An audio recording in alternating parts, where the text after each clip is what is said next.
Hey everybody!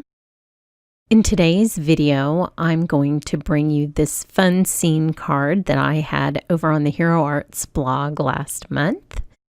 I wanted to recreate a beautiful card by my friend Daniel West. His was not spooky at all, but one thing that we share is a love of all things spooky and zombie. So I thought I would take his cute koala card and turn it into a zombie card. So I cut out the Jungle Frame Fancy dies out of black cardstock and lime green cardstock. I love this die. It's so dramatic.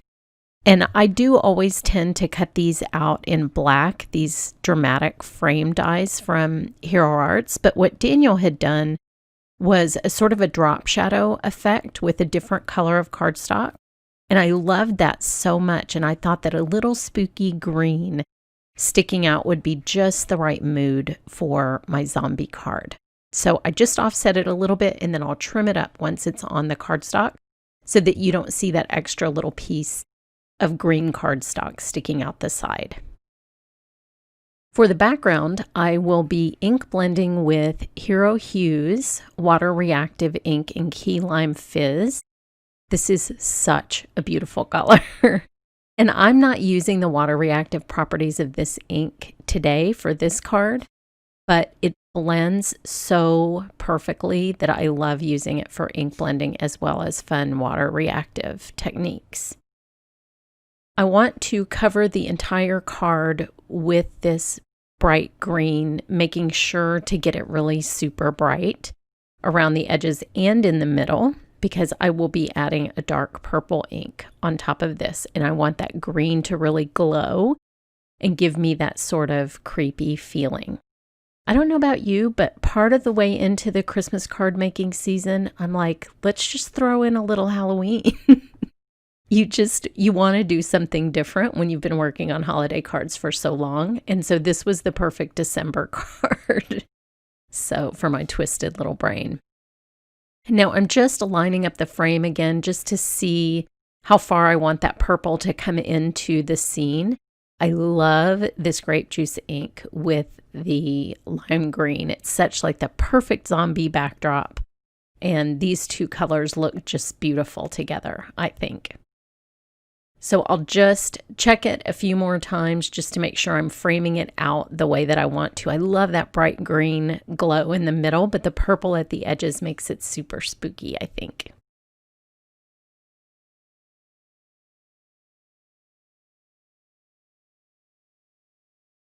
Now I'm taking the Cloudy Sky Scene dies, and I had already cut a piece of Duralar from a previous project with these dies.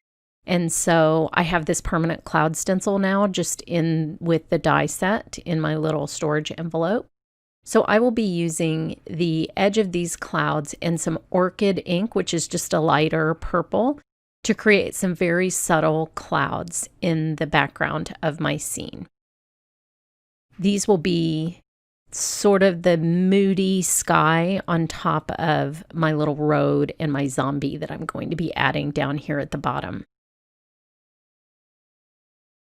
I always keep any die cut that I've cut with Duralar or vellum just with the die or stamp set. It's so useful later on when you just want to recreate something very quickly.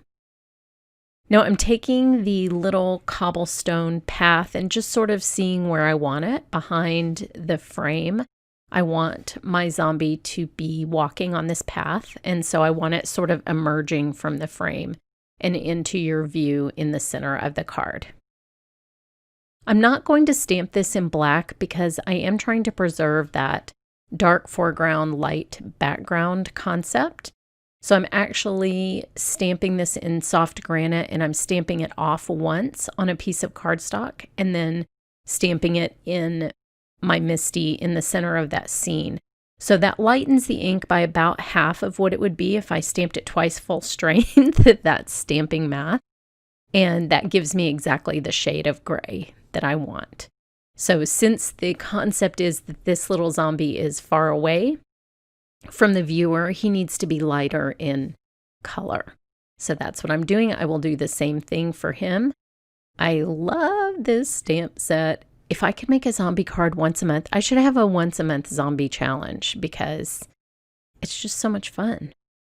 So this little guy is creeping off to steal someone's brains, exit stage right, and he's just sort of walking across that path. And then the jungle frame just forms sort of the window that you're looking through. It's very fun. So I'm using the You're a Great Fiend sentiment. This is, of course, what I think of Daniel, my fellow zombie lover, and the inspiration for today's card.